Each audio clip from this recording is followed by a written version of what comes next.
الحمد لله رب العالمين والعاقبة للمتقين ولا عدوان إلا على الظالمين صلى الله على نبينا محمد وعلى آله وأصحابه أجمعين ودرسigeenii labaad ee ka mid ahaa duruusta kitaabka caqiidaةu kuli muslim taanan dersiga cusub bilaabin waxaan saxayaa aayad dersigii hore ku jirtay وqول الlahi tacaalى faxasibtm anama khalaqnaakum cabatha وأnakum ilayna laa turjacuun oo shalay si khaldanaynu akrinay dersigeena maanta wuxuu ka bilaabmayaa su-aasha labaad wuxuu ihi sheekhu raximah اllahu tacaalى kayfa nacbud اllaha tacaalى sidaynu ilaahay u caabudeynaa garanay in ilaahay subxaana wa tacaala uu inoo abuuray inaynu caabudno sidaynu ilaahay u caabudeynaa wuxuu ihi sheekhu isagoo su-aashaa ka jawaabaya kamaa amarana allahu ay nacbud اllaha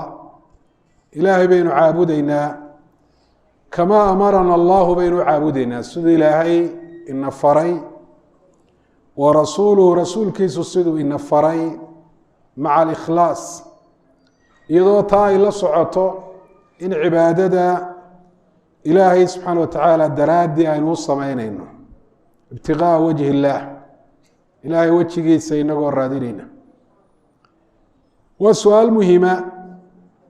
inuu qofku ogaado uu barto siduu ilaahay subxaana wa tacaala u caabudayo ma sida caqligiisa iyo aragtidiisa ay la tahay buu u caabudayaa ee isaga la qurux badnaata ise cibaadadu waxa ay leedahay waddo loo maro iyo qaacide ay ku socoto jawaabtu waxa weeye cibaadada qof waliba sida uu doono ilaahay subxaana wa tacaala uma caabudayo sida culimadu ay yidhaahdaan cibaadadu waa tawqiifi wa tawqiifi waxaa looga jeedaa cibaado aanu ilaahay jidayn rasuulkuna calayhi salaatu wasalaam aanu jidayn qofna ma jidayn karo waa ka rasuulku calayhi salaatu wasalaam yihi wa iyaakum wa muxdathaati اlumuur waxyaabaha ilaahay loogu dhowaanayo ee diinta aan ka mid ahayna lagu soo daray iska ilaaliya mar kale waa ka rasuulku calayhi salaatu wasalaam yihi wa sharu lumuuri muxdathaatuha arrimaha iyo afcaasha iyo axwaasha waxaa u shar badan waxyaabaha aan diinta ka mid ahayn ee haddana diin laga dhigay dadka qaarkood ay leeyihiin ilaahay baanu ku caabudaynaa aan ugu dhowaanaynaa mar kale rasuulku calayhi salaatu wasalaam wuxu uhi isagoo inooga digaaya inaynu inagu cibaado jidaysanno ama qaabkaynu ilaahay u caabudayno inaynu inagu iska samaysanno wa iyaakum wa muxdathaati اlumuur iska ilaaliya waxyaabaha lala soo dariyey marka cibaadadu lafteedu waa inay tahay mid mashruuca waxaanaad ilaahay ku caabudaysaa qowl iyo ficil mid qalbi mid carab mid xubnuu sameeyaan waa in daliil loo hayo asalkeeda sidaasoo kale qaabkaad cibaadadan u gudanaysa iminka salaad baynu tukanaa salaaddaas si baynu u tukanaa sidaas waa sidii laynoo jideeyey rasuulku intuu u tukaday uu yihi salluu kamaa ra'aytumuuni usalli sidaa haddaynu ka bedello ma noqonayso cibaado ilaahay noo dhoweysa waxay noqonaysaa wax inagu aynu bilowna aynu la soo darinay oo aan laynooga aqbalin ayay noqonaysaa soomkii baa lamid a wakti buu bilaabmaa soomku wakti buu dhammaadaa sidaasoo kale waxyaabaha qaarkood baa laynaga mamnuucay inta aynu soomanay waxyaaba badanna waa laynoo ogolaya waa laynoo fasaxay waa inaan waddadaasu raacno inaga wax iskama samaysan karno sekadu waa lamid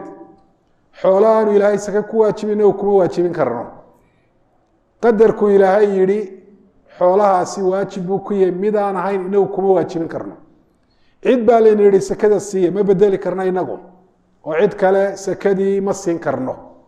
xajku waa sidaasoo kale meesha la doono inta la yska tago lama odhan karo halkaasaan u xajiyey koonfur african xaj u doontay ama bakistan lama odhan karo meel gaara oo loo xajiyo ayaa laynoo asteeyey oo laynoo calaamadiyey xajkiiyo cumraduba meel laga ixraamto laga xidha ayay leeyihin waxyaabo gaara baa la samaynaya meelo gaara baa lagu samaynaya wakhtiyo gaara baa la samaynaya qaab gaara baa loo samaynaya waxba kama bedelayna inagu addoome ilaahay baynu nahay ilaahoo qura ayaynu caabudaynaa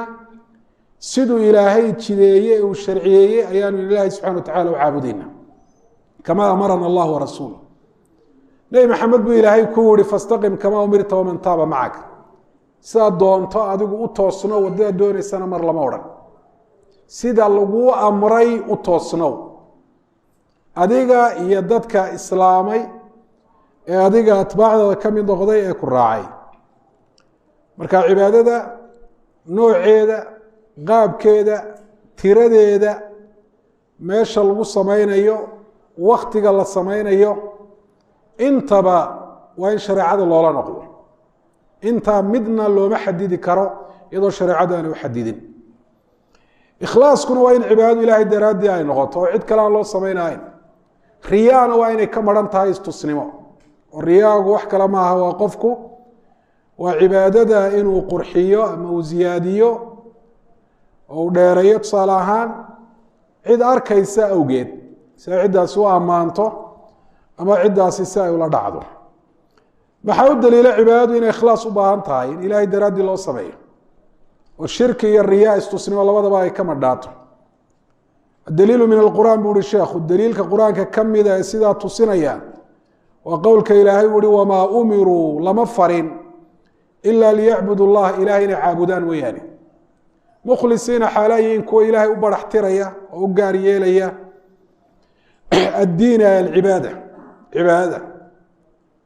waxa ugu muhiimsan ugu faralsan ugu waajibsan ugu weyn ee addoomaha la amray waa atawxiid walikhlaas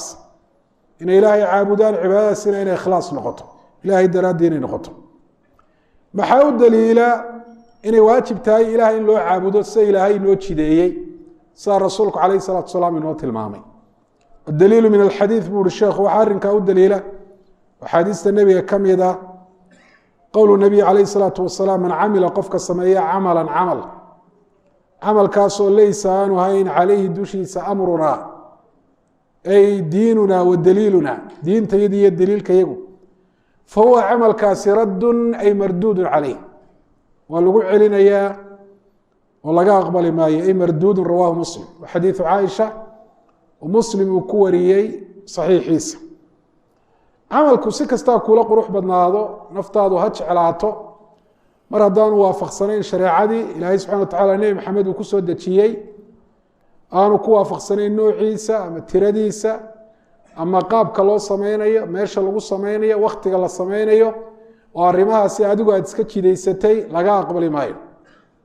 adigu sidaadaba ma tihid musharic mid wax jidaynayo isagu sharciyeynaya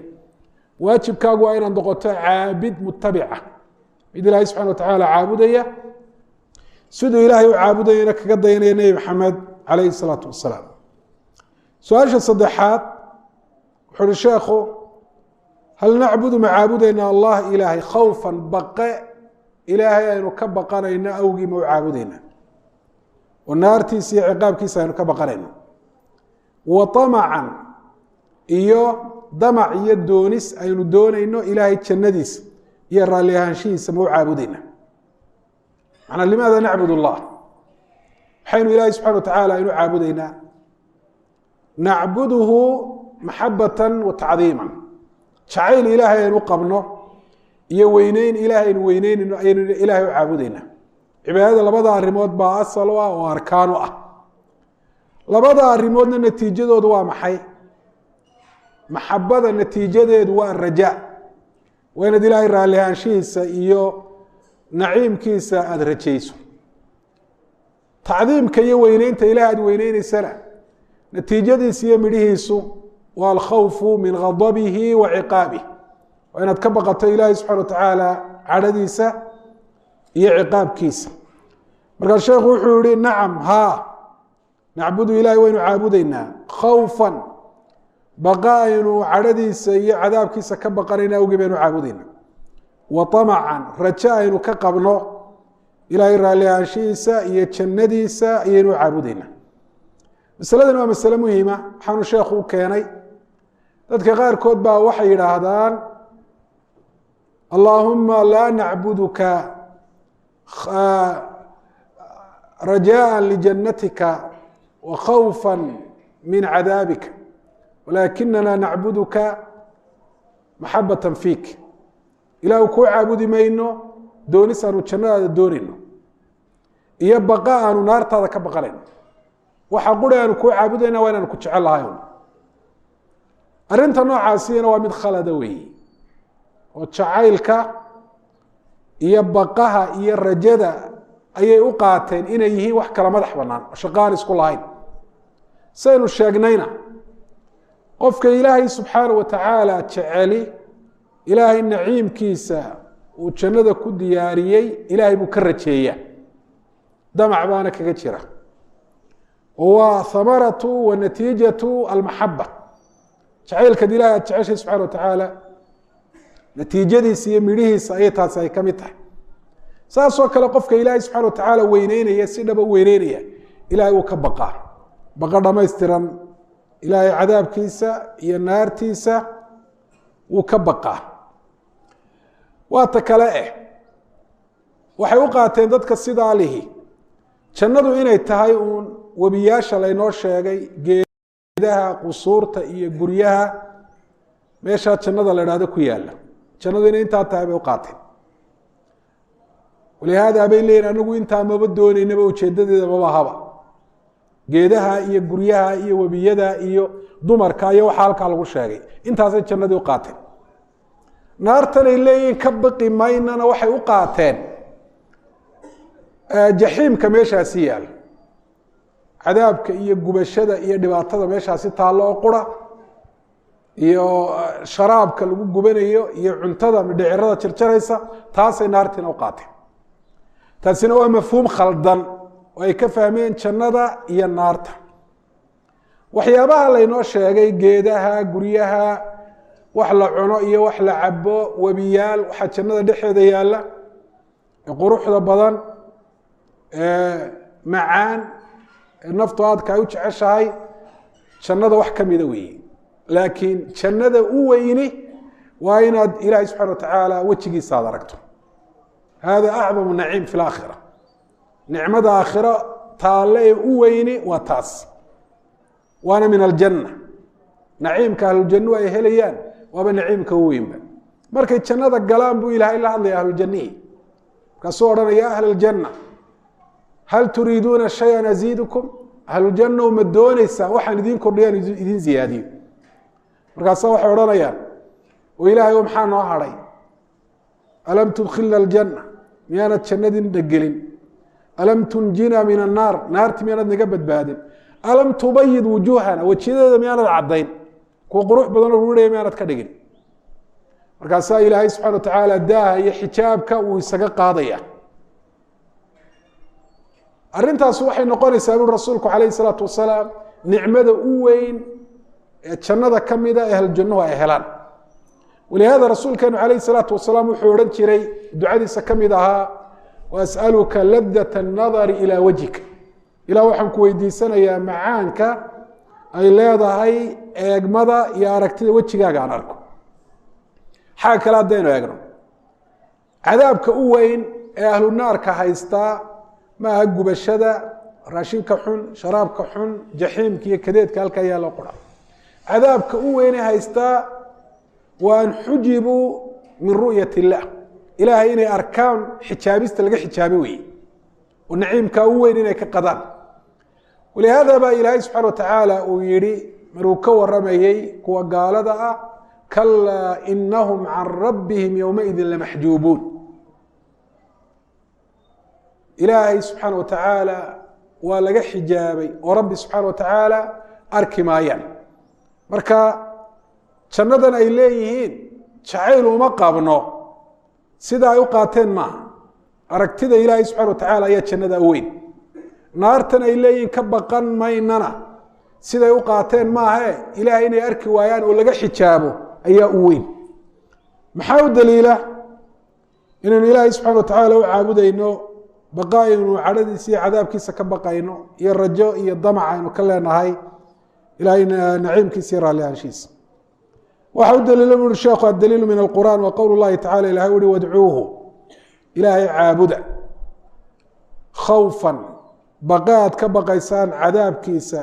iyo cadhadiisa wa طamcan iyo rajo aad rajaynaysaan o aad jeceshihiin ilaahay subxaana watacaala raallihaanshihiisa iyo naciimkiisa. sheekhu aayadda uu fasiro wuxuu leeyay khawfa min naarihi, baqa aad naartiisa ka baqanaysaan awgeed ilaahay u caabuda. wa طamcan fii jannatihi, iyo rajo aad rajaynaysaan oo damacsan tihiin ilaahay jannadiisa inaad gashaan. ilaahay kitaabkiisa wuxuu ku sheegay ambiyada iyo rususha oo dadka kuwa u darajo sareeya ah inay ilaahay u caabudi jireen khawfa min ghadabihi wa ciqaabih wa طamcan fii ridaahu wa jannatih. qaala allahu subxana watacaala inahum kanuu yusaaricuuna fi اlkhayraat wayadcuunana ragaba warahaba wa kanuu lana khaashiciin. kuwa khayrka u degdega bay ahaayeen, kuwa ilaahay caabuda bay ahaayeen. maxay ilahay u caabudi jireen? ragaban ay طamcan fii jannatih, damacsanyiin jannadiisa inay galaana ku guulaystaan iyo jacayl arrintaa u qabaan. warahaban ay khawfa min ghadabihi wa ciqaabih, baqa ay ka baqayeen ilaahay cadhadiisa iyo ciqaabkiisa. mar kale waa ka ilaahay subxana wa tacala yihi nabi cibaadii anii ana algafuur الraxiim وأna cadaabii huwa alcadaab اlأliim. addoomahayga waxaad u sheegtaa ood ugu warantaa nebi maxamedow si ay rajadoodu mid saraysa u noqoto anigu inaan ahay mid dembi dhaafis badan oo raxmad ballaadhan oo khalqigiisa ugu deeqo ku sifaysan. waa si ay rajadoodu mid saraysa ay u noqoto marnaba aanay u quusan, si ay u baqaan oo aanay isu dhigan. waxaad u sheegtaa inuu cadaabkaygu yahay cadaab cidda uu ku habsado xanuujiya. marka ilaahay subxana wa tacaala waxaynu u caabudaynaa jacayl aynu jecel lahay iyo weyneyn aynu weyneynayno. jacaylka natiijadiisuna waa inaad rajayso cidda aad jeceshahay fadligiisa. weyneynta natiijadeeda iyo midhaheeduna waa ciddaad weyneynaysa inaad ka baqato, in uu kuu cadhoodo ama cadaabkiisa iyo ciqaabkiisu inuu kugu dhaco. almaxabatu watacdiim waa arkaan lcibaada. cibaado labadaasi ay ka maqan yihin cibaado mabahaba. si kasta haddaad u tukato iyadoo qalbigaaga aanu ku jirin jacayl ilaah aad jeceshahay iyo weyneyn ilaah aad weyneynaysaa, salaadaadu cibaado noqon mayso. tiirarkeedii baa maqan, sida dhismaani aanu u taagnaanahayn haddii tiirarkan la jejebiyo la burburiyo ama ay maqnaadaan ayaan acmaashaada iyo aqwaashaaduna aanay cibaado u noqonahayn haddii jacaylka ilaahay iyo weyneynta ilaahay qalbigaagu uu ka maran yahay. su-aasha afraad, sheekhu wuxuu yihi ma huwa alixsaanu fi lcibaada? ma huwa waa maxay alixsaanu? ixsaanka la sameeyo fi lcibaadati cibaadada dhexdeeda. sidaynu ognahay ixsaanku waa martabada u sareysa maraatibta diinta. diin lislaam waa 3 martabadood: alislaam, aliimaan iyo alixsaan. saasaanay u kala sareeyaan. marka u horeysa qofku islaamnimadu soo galaa muslim uu noqdaa, islaamnimadiisaa sii xoogeysata oo martabat liimaan buu gaadhaa, iimaankiisaa sii xoogeysta wuxuu gaadhaa martabat lixsaan buu gaadhaa. marka martabat lixsaan waa maxay? martabat lixsaan waxa weeye waa cibaadat اllahi subxaanaه wa tacaala calى wajhi اlkamaali wاtamaam. waa in ilaahay loo caabudo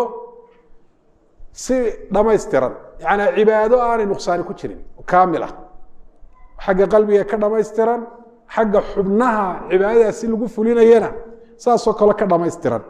marka ixsaanku uu noocyo badan yahi. hadda su-aasha waxay ku saabsan tahay alixsaanu fi lcibaada waa maxay? waana nooca ixsaanka ugu muhiimsan,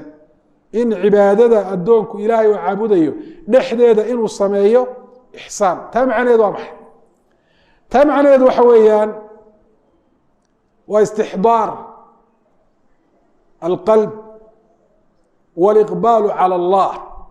calى wajhi اlkamaali wاtamaami fi lcibaada. oo markaad cibaadaysanayso qalbigaagu inuu xaadir yahay oo cibaadadan mid samaynaya oo si dhamaystiran u samaynaya u noqdo. ilaa halka koowaad laga cibaadaysta waa qalbigeeda, oo qalbigaagu si dhamaystiran ilaahay uu qaabilo. salaada tusaale usoo qaado,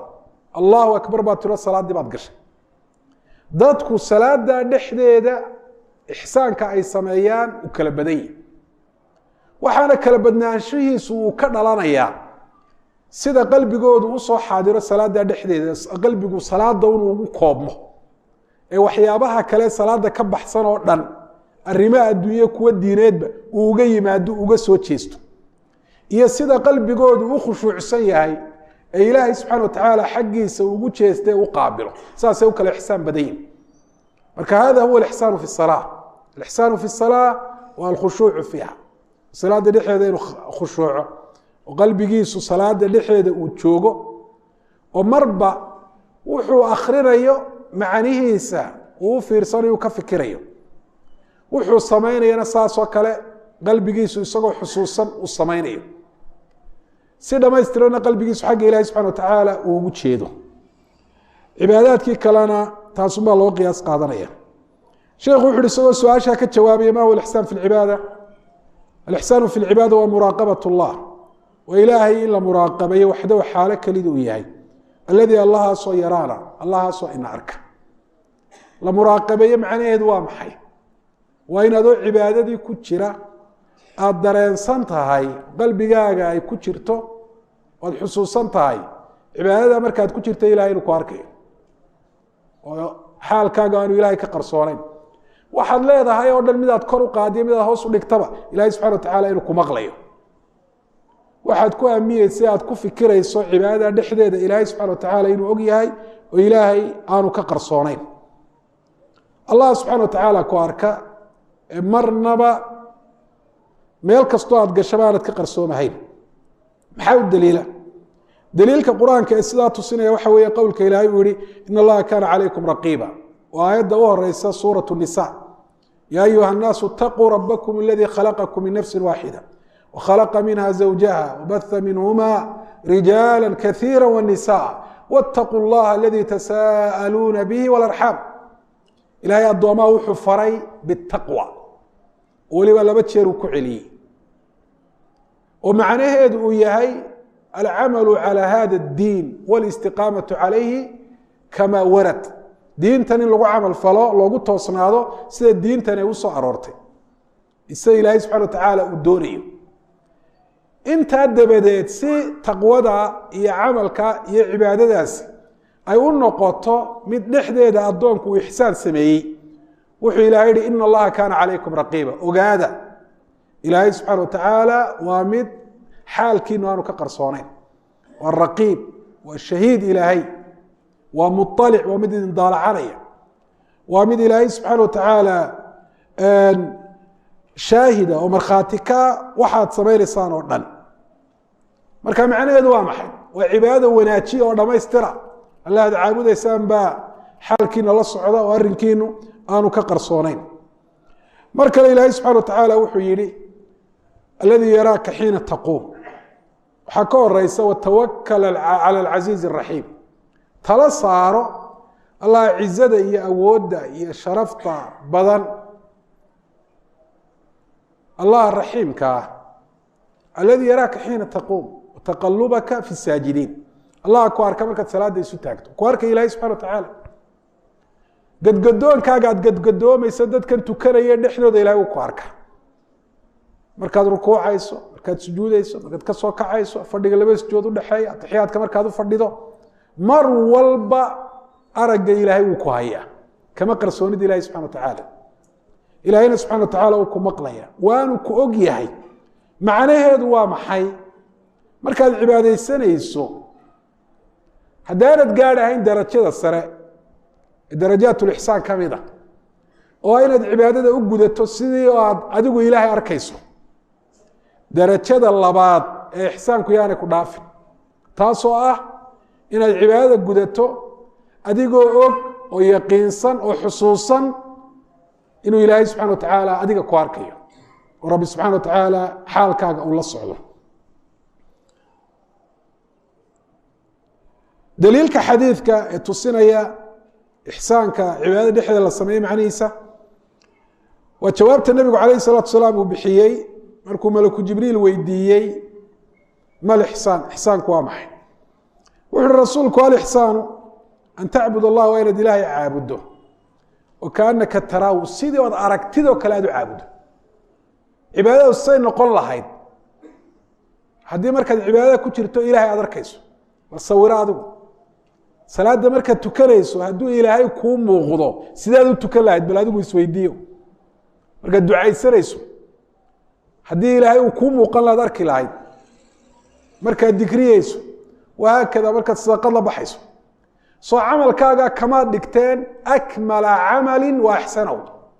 camalka u dhamayska tirana u wanaagsan soo kamaad dhigteen markaa sidaasoo kale ilaahay u caabud macnaa axsin fi lcibaada cibaadada dhexdeeda ixsaan samee fain lam takun haddaanad adigu ahayn taraahu ilahay inaad aragto fainahu yaraaka ilahay isaga ayaa ku arka oo haddaad halkaa gaari kari weyday oo waa laba maqaam waa laba darajo addoomuhu ay ku kala duwan yihiin oo bacdu lcibaad yacbuduuna allaha subxaana watacaala bimaqaami lmushaahada addoomaha qaarkood waxay ilaahay u caabudaan sidoo ilaahay arkayaan oo kale darajo diineed oo la gaadhana waa ta u saraysa taas wa bacdu lcibaad yacbuduuna allaha subxaana watacaala bimaqaami lmuraaqaba addoomaha ilaahayna qaarkood ilahay bay caabudaanoo maqaamka muraaqabada la ydhaha bay ku caabudaan iyagoo og oo xusuusan oo yaqiinsan inuu ilaahay iyaga daalacanayo oo arkayo labadaa maqaamba waa mamduux dadkoodu way ammaanan yihin haba kala sarreeyaanbe maqaamka saddexaad waa maxay waa cibaadat llahi bilgafla waa inaad ilaahay subxana watacaala aada caabuddo gafla aad ku caabuddo walciyaadu billah oo cibaadadii muuqaal ahaan waad u samaynaysaa qalfoofkeedina wuu joogaa laakiin maxaa ka maqan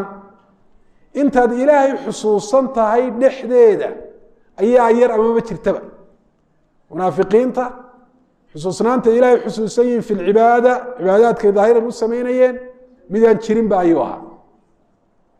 waidaa qaamuu ila asalaati qaamuu kusaala yuraa'uuna annaas walaa yadkuruuna allaha ila qaliila salaada markay u kacaan waxay salaada u kacayaan iyadoo wahsi uu ka muuqdo waayo qalbigoodan salaadan doonahayn oo aan jeclaysanayn oon macaansanahayn maxay u tukanayaan yuraa'uuna annaas dadkay istusayaan islaamnimadoodaaba istusnimo ku dhisanba oo iimaanaan kaba dhab ahayn bay muujisanayaanba riyaaan walaa yadkuruuna allaha ilaa qaliila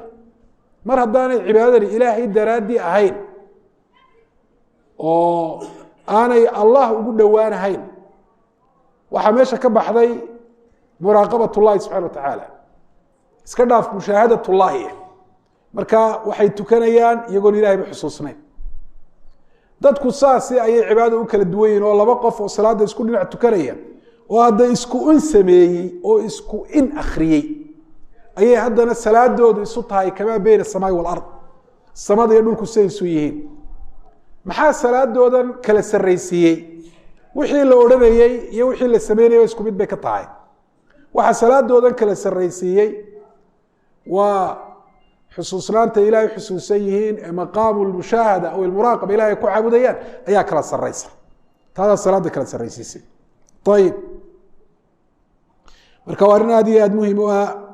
xusnu tacabudka cibaada wanaaggii uu rasuulku calayhi salaatu wasalaam inoo sheegay ilahay inaynu weydiisano uu ka dhalanayo su-aasha shanaad wuxu uhi sheekhu limaada arsala allahu ilaahay muxuu usoo diray arusula rususha ilaahay muxuu usoo diray rusushii nebi maxamed lagu khatimey lagu gebagabeeyey ujeeddada ilaahay usoo diray waa maxay laa shaka inuu ilahay ujeeddo usoo diray wuxuu yihi jawaabta lidacwati buu usoo diray yeedhmo awgeed ilaa cibaadatihi ilaahay caabudistiisa dadka ay ugu yeedhaan wa nafyi shirki iyo shirkiga in laga anfiyo loo diido canhu ilaahay subxana watacaala inuu shariik leeyahay in la diido cid wax la wadaagta ilahay inuu leeyahay in la diido marka waa ujeeddadii u weyneyd rususha ilaahay subxana watacaala wuxuu usoo diray lixikma ujeeddadaasi waxaa ka mida dilaalat الnaasi calى اlkhayr wa taxdiiruhum min ashar dadka khayrka wadadiisa inay tusaan wadada sharkana inay uga digaan waa tusid wainaka latahdi ilى siraaطi mustaqiim kale nebi maxamed markuu ka hadlayay sidaa ku uri dadka waxaad tusaysa aad u tilmaamaysa aad ku hanuuninaysaa wadada toosan wadada khayrka waxaa kaloo ilaahay subxana watacaala usoo diray liiqaamati alxujati cala alkhalq khalqiga inay xujada ku ogaan ilaahay dadka haddaanu rasuulba usoo diri lahayn kitaabna aanu soo dejin lahayn dadku ilaahay hortii yowma alqiyaama xuja heli lahayn ilaah anaga xun noomaad sheegin caqliga bani aadamkuna tafaasiisha khayrka iyo tafaasiisha sharka ma wada garan karo waxaana taa u daliila arin mushaahada oo maxsuusa inuu aragno la taaban karo ah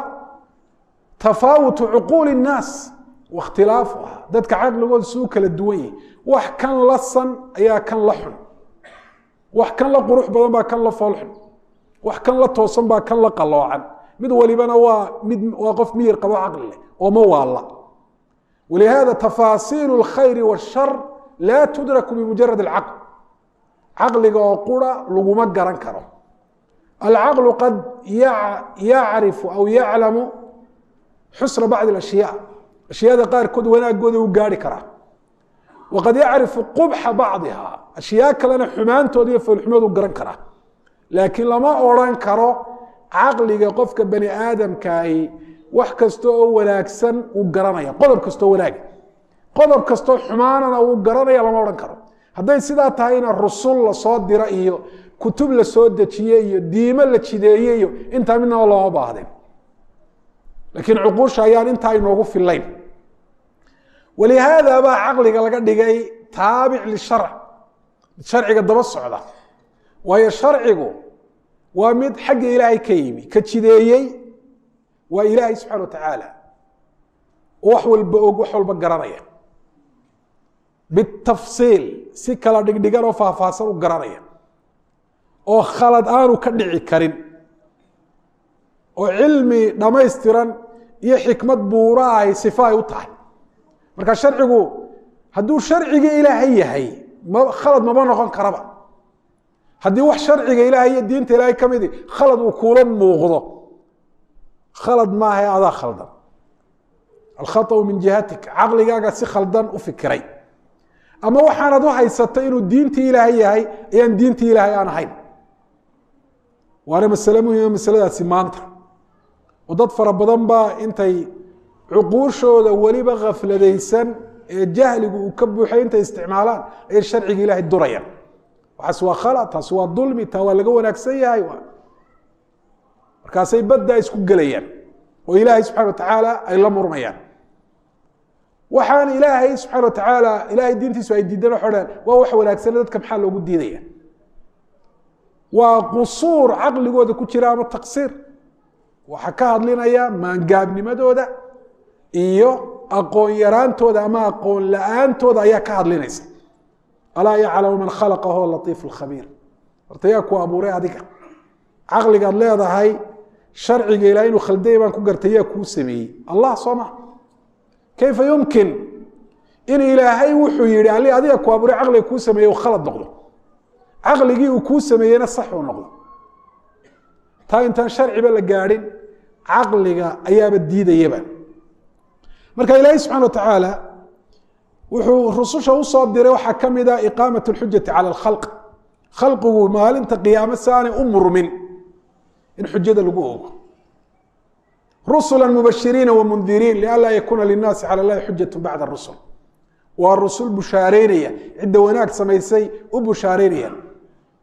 waa rusul digaya cidda khalad samaynaysa ayay u digayaan limaada yubashiruun walimaada yundiruun maxay shaqada noocaasi u qabanayaan lianlaa yakuuna linnaasi cala llahi xujatu bacda rusul si aanay dadku rususha intii lasoo diray kadib wax xujo ah aanay ilaahay ugu helin lowlaa arsalta ilayna rasuula aanay u odhan waa ka ilaahay sidaa yidhi haddii aan rusul loo soo diri lahayn oo kutub loo soo dejin lahayn xujay heli lahayn waxay ku doodaan maalinta qiyaama maxay odhan lahaayeen ilahay miyaad rusul noo soo dirtay dee rusushii loo soo dirba khalaas markaa xujada way ku ogantay wax xujo ma yowma alqiyaama ay haystaan ma jirto markay calaacalaan alam yaatikum rusulu minkum rusul idinka idinka mida oo idinla diira oo idinla afa ad fahmaysaan oo min jinsikuma oo bani aadam oo bashara miyaa laydin soo diray khalaas miyay dafiri karaan hadday dafiraan xubnahooda ayaa markhaati furaya oo waxa afkooda uu sheegay beeninaya oo xaqiiqada sheegaya haddaba waxa u weyn rusushu dadka ay ugu yeedhayeen muxuu ahaa acdamu maa dacat ilayhi rusul dacwadoodana ay ku bilaabi jireen waa ilaahay oo qura in la caabudo inay dadka ugu yeedhaan oo de waa asalkii iyo asaaskii diinta oo hadduu maqan yahay diinta inteeda kalaba mid la aqbalaya oo macnalo wax taraysa aanay noqon ahayn waa ka ilaahay subxana wa tacala yihi walaqad bacathnaa fi kuli ummati rasuula an icbudu llaha wajtanibu طaaguut ummad kaste rasuul baanu ka soo dhex saaray muxuu lahaa rasuulkaas ilaahay caabuda cibaado ilaahay aad ku keliyeereysaan طaaguutkana ka fogaada wax kastoo cid kastoon allah ahayn oo cibaado dadka qaarkood ay kula lugoyeen ka fogaada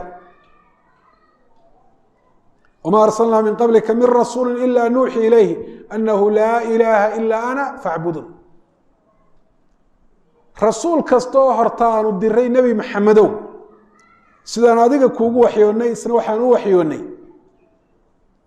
mid xaq lagu caabudaa ma jiro rab lcaalamiin mooyaane marka ilaahay caabuda cibaado aada ku keliyeyneysaan waxa u weyn ee u xun ee ay rusushu dadka uga digayeen ee ay dadka inay ka reebaan oo ay uga digaan ay ku bilaabayeenna wuxuu ahaa shirkiga waayo dembi la galo waa dembiga u weyn weeye walaa diina maca shirki meel uu shirki joogo diinina ma jirto ilaahay baa nebi maxamed ku yidhi walaqad uuxiya ilayka waila aladiina min qablik lain ashrakta layaxbaطana camaluk walatakunana min alkhaasiriin waxaa loo waxyooday waxaa lagu waxyooday nebi maxamed adiga iyo rusushii kaa horreysayba haddaad shirki samayso camalkaago dhami uu buraya camalka iimaanka ayaa ka mid a waa waxa u horeeya shirkigu uu burinayo kuwa khasaaray khasaaraha weyn ee laga kaban oo khasaaraha aakhira ah ayaanad ka mid noqonaysa shirkigu inuu yahay dembiga u weyn ee mudan dadka in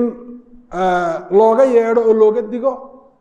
ilahi waa kitaabkiisa ku sheegay fii wasiyati luqmaan libnihi yaa bunaya laa tushrik biاllah ina shirka la dulmun cadiim inankaygow ilahay ha u shariika yeelin shirkigu waa gardaro iyo xadgudub weyn waxa u daliila bu uhi sheekhu